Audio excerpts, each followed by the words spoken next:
Christian. I'm a born-again Christian. Secondly, I've been married 54 years, 4 months, and 7 days. I have 3 sons, and I have 6 wonderful grandchildren. And then maybe throw in the fact that I've done a couple of 100 ball games for this team and for that team. Right. But the first 3 things is Jesus and God, right. my wife Ann, my children, and then football and basketball and the other stuff. Those are the things that if you do an obituary, that's what I wanted to say.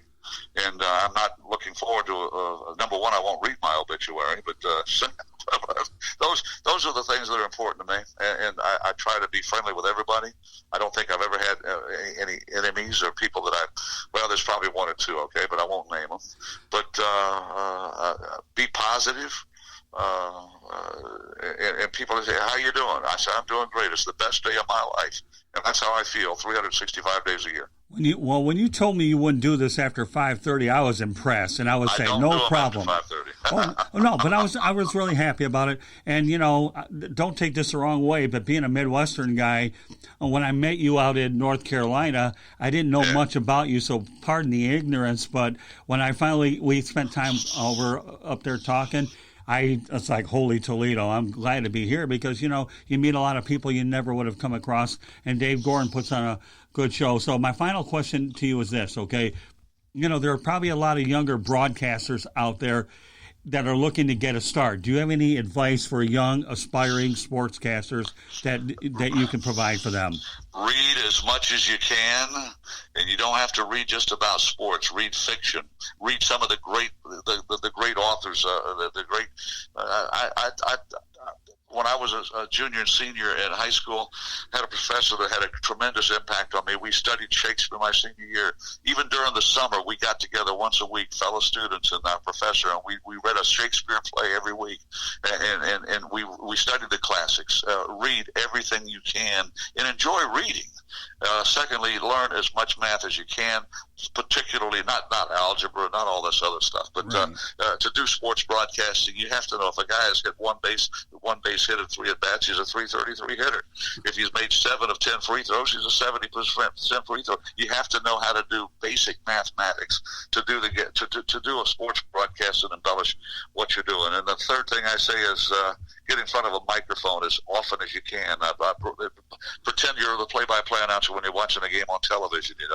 Record yourself, listen to yourself, try to improve. Join a debate team, okay, or a thespian team in your high school. And then most importantly of all, mind your mom and dad and do what they tell you to do, okay? Those are the things that I tell young people. If you want to get into the sports broadcast, that's what you have to do. Well, I know you'll be broadcasting a football game this weekend, but ironically for me, Gene, I'll be watching the Detroit Red Wings and Florida Panthers down in Sunrise, Florida. And actually, when I was a young kid growing up, I used to do play-by-play with my Aunt Tina doing the Red Wings game, and they'd turn the volume down. And then when I wanted to do Tigers games, I would buy bleacher seats and just do it on my own because, Gene, when it's in your blood, isn't it? It is. You mentioned that thing in South Florida. My friend Joe Zagacki, who I'll see on Saturday, broadcasts the Miami Hurricanes, and Chris Myers works for Fox TV and he does the Buccaneers preseason game. So I spent some time. He and Rodney Barber do a great job on our preseason Bucs football games. But Chris Myers and Joe Zagacki grew up in the same neighborhood, and they played that old electric board of football, where the guys, it vibrated and the players moved around and all that. And that's how they started doing play-by-play. And both have been very successful in what they.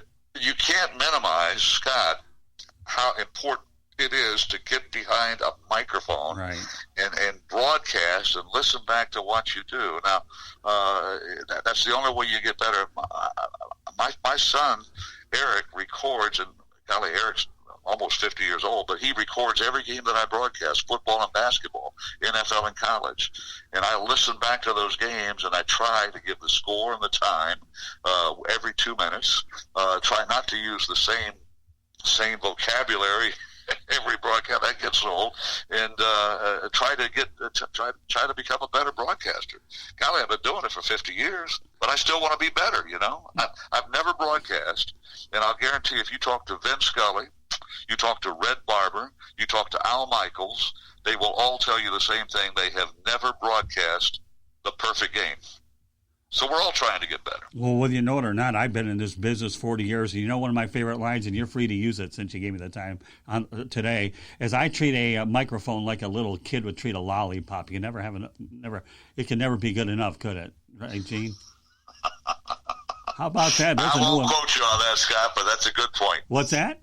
I won't quote you on that, but it's a good point. Well, I don't know. Hey, listen, you're full of stories. I got to throw that one out from a from a fellow broadcaster to another. Right. I like root beer. Okay, so it's like a root beer popsicle. Oh, whatever you want. I'm not debating with Gene, man. And ironically, you talk about the Tampa connections we have. I work with Tom McEwen. I'm sure you've heard of James Petralka pretty well, right? I'm sorry, Tom McEwen. I see Tom's widow at Raymond James Stadium every time I broadcast a game. I'll not forget. In fact, Tom McEwen, funny you mentioned Tom. When I first started traveling with the Buccaneers, 89, 90, 91, 92, I sat up in first class right behind Mr. Culverhouse and Mrs. Culverhouse, and guess who was up there with me? Tom McEwen. We had some great time. I worked for Tom. In fact, James Petralka, I'm sure you've heard his name. I worked with him with the Detroit Lions. But I can't wait to see you again and exchange more stories because with my Tampa connections and everything, it's unbelievable. Listen, Gene, I appreciate you taking the time out to spend with me this afternoon here in the Sports Exchange, a special edition here in the South Florida Tribune Broadcasting Network. And you know what, Gene? I hope that you're able to broadcast as long as you're able to do it because I believe that the only way that your legacy should be is you go out on your own terms because you deserve nothing better than that. And absolutely, I appreciate that. And by the way, you mentioned Sunrise. I think it's December the 21st. Florida State plays USF in the Orange Bowl Basketball Classic down in Sunrise, and I'll be down there for that. Get back to Tallahassee, drive to Tampa, and do a Bucs game the next day. Oh, really? Gosh, I wish I could go to that. I'll probably be in Atlanta for the Jaguars and the Atlanta Falcons. But you know what, Gene? I got news for you. I will find a way before next June. Hopefully we'll try, God willing, that we can see each other again. But meanwhile, Gene, thank you so much for being on the program, welcome. And we will talk soon. Thank you very much, Gene. Appreciate you. Go Bucs, go Noles. There you go. God bless. Thank you.